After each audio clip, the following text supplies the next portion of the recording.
We escaped and we got food. That was our escape. Subscribe to the channel and comment down below saying I subscribed to enter this month's shoutout giveaway. Hey guys, what's up? Welcome back to Film Truth. Now that you had the surgery, the physical drive to eat is gone. So you have to deal with what is driving you to eat. Let's head right into the video. Season after season, TLC's My 600 Pound Life has documented the unscripted lives of countless morbidly obese moms, dads, sons, and daughters on the road to a healthier, more independent life. I hate that this is our life and that this is Rob's life. Could call the wings. Love wings. But nothing stops him from eating. Fans watched as they went from ordering half the menu at a fast food joint to following a strict weight loss plan. People around her stop enabling her, or her addiction eventually is going to kill her. Gina. Gina is just over 600 pounds and does nothing except from eating and watching TV. She only showers once a month when her family forces her to. She was told to lose 50 pounds in 2 months and was challenged with preparing her own meals instead of getting them prepared from her girlfriend. She didn't even start 1 week into the 2-month challenge and kept on saying she didn't feel well so she could eat junk food. Her mother refused to give her what she wants, so Gina lost her mind and learned how to cook for herself. While that sounds promising and like a challenge to eat healthier, it just got worse. I know my family thinks that Beth makes things worse, but I know that my weight is an issue that I could change.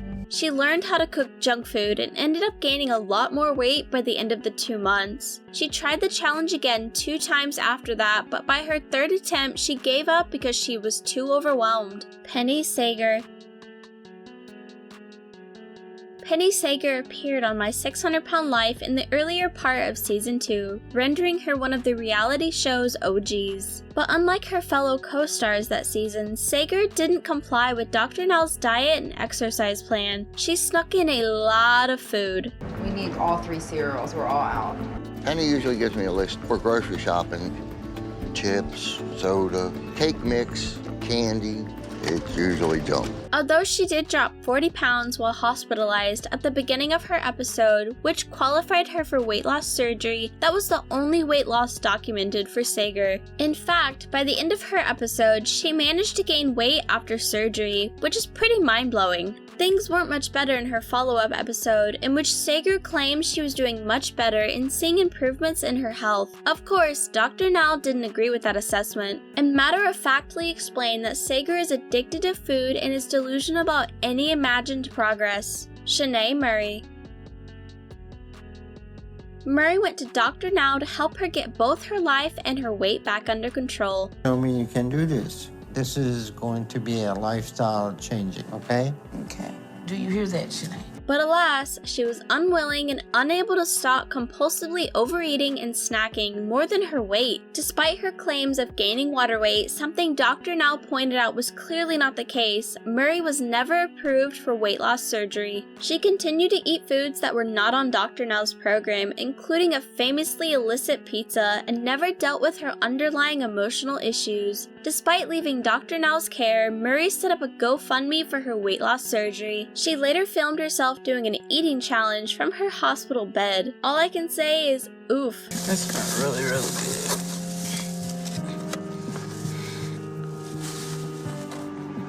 good. Angela Johns.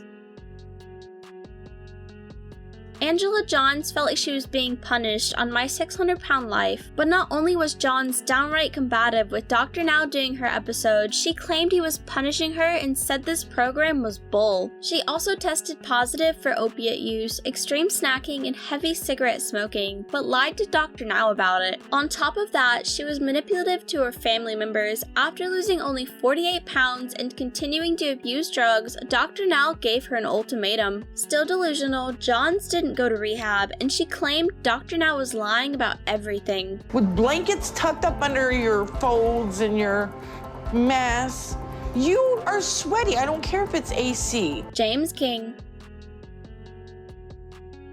My 600 Pound Life, James King, was taking his family down with him. It's hard to have too much sympathy for King, as throughout the episode it's shown that he behaved selfishly. I'm worried. he's close to losing it all. He basically already has. For one, he had his daughter drop out of school so she could take care of him, and his father, despite the fact that he suffered a stroke, took out a second mortgage to finance his son's journey to Houston. But King refused to change. He was continually enabled by his girlfriend Lisa, who wouldn't stop bringing him food. It was so bad that Dr. Now called Adult Protective Services on her when he found out she brought food to him in the hospital in his follow-up episode, even though King had multiple organs failing him. Lee Sutton and Rena Kaiser. Occasionally, family members or romantic partners who weigh 600 pounds or more appear together on My 600 Pound Life, which was the case for Lee and Rena. The couple who met and fell in love at a bariatric rehabilitation facility were eating themselves into dangerous situations when their episode began. They needed, so then I got to where I'd follow her around and we were like Bonnie and Clyde. Although they were both able to eventually lose weight and get weight loss surgery, it became evident fairly early on that Lee had anger management issues. Do you not want me to eat at all? You know that's not what I'm saying at all. You have been given a tool to help you change your life. That resulted in him being abusive to his partner, both verbally and physically. It got so bad that Dr. Now sent him to see a therapist so he could control himself better. But Lee was still being cruel to Kaiser in their follow-up episode. No matter how hard Kaiser tried to be kind and to de-escalate his behavior when his temper flared up, the story of Lee's awful behavior continued after their episodes concluded, according to an article in Starcasm. Lee reportedly cheated on Kaiser with a married woman. Kaiser ended the relationship according to now deleted social media post, but it appears as though she took him back in the end. Mercedes Kepis. My worry is doing anything to cause me emotional stress will make me struggle. When confronted about her eating habits by Dr. Now, Kepis insisted that she wasn't overeating. She said she just wasn't eating the right foods, even at 773 pounds. He passed away last year. I'm sorry to hear that. And I didn't get to go to his funeral. And when she did finally move to Houston months later, she'd only dropped just under 50 pounds. Subsequently, she gained weight, showing she clearly was not following Dr. Now's program, and by the end of her episode, after she had only lost around 80 pounds altogether, Dr. Now was adamant that she'd be admitted into the hospital, giving her 3 days to decide. And I want you to be a kid. I don't want you to have to take care of me. I want you to be able to enjoy life.